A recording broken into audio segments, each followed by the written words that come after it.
المسجد الفلاني ولقيط عند المكان الفلاني. لو كانت المرأة في بيتها ما كان جاء هذا اللقيط. لو كانت المرأة اللي هي بيتها مملكتها، واللي الشرع وهو شرع لا يلزمها بخدمة زوجها وأولادها، ما يلزمها، هم يخرجونها من هذه المملكة ومن كونها ملكة إلى كونها عاملة نظافة بين أرجل الرجال وتحت الكراسي.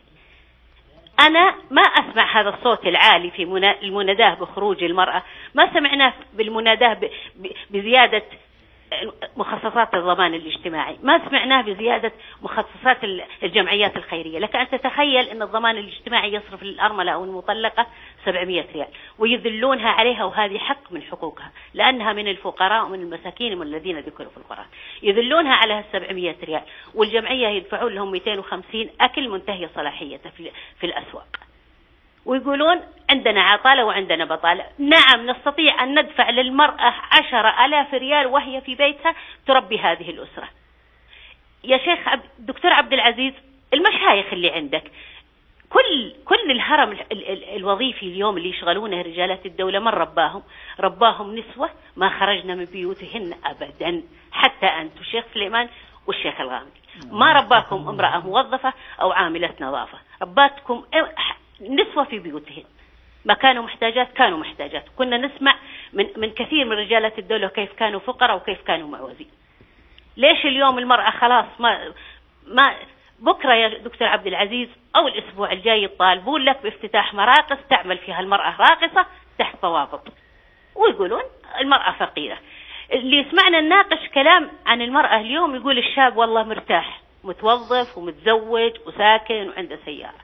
نسوا هذا كله واتجهوا للمرأة. كم مدرسة أهلية يا دكتور عبد العزيز في الرياض أو في جدة أو في مكة، لو شغلت هذه المدارس ببناتنا ما كان فيه ولا أسرة محتاجة، لأن في كل بيت واحدة حاملة الجامعة وحاملة بكالوريوس وحاملة دكتوراه.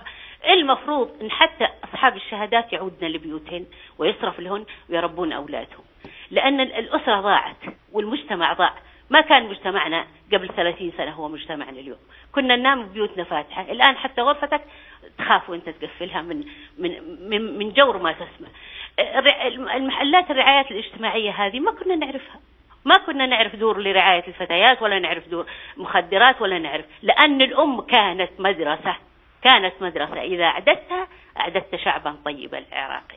الآن أهملنا الأم وقلنا لها أخرجي عاملة نظافة، ما يعيبك شيء. أنا لا أعيب عاملة النظافة، أنا أول وحدة أعمل عاملة نظافة إذا وفر لي المكان، وفر لي مستشفى نسائي، وفر لي سوق نسائي، وفر لي مكان نسائي أعمل فيه بكرامتي.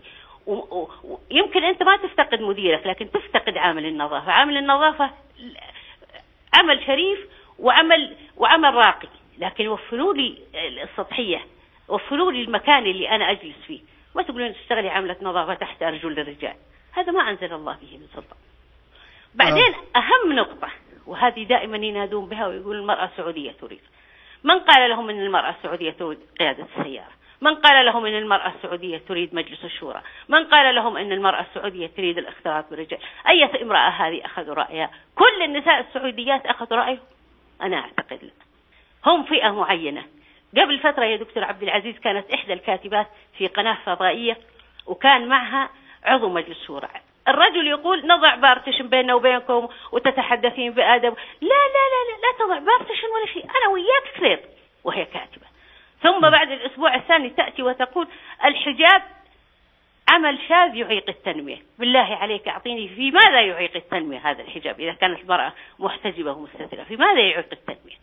هم لا يريدون عمل المرأة للرقي، هم يريدون مسح المرأة السعودية، وأنا أقول السعودية وضع تحتها 1000 خط، لأن المتسولات عند الإشارات لسنا سعودية، ومن يطالبنا بحقوق المرأة السعودية لسنا سعودية. السعودية الصرف تريد بيتها، تريد زوجها، تريد الحشمة، تريد الاحترام. أستاذة عائشة الشهري، شكرا جزيلا.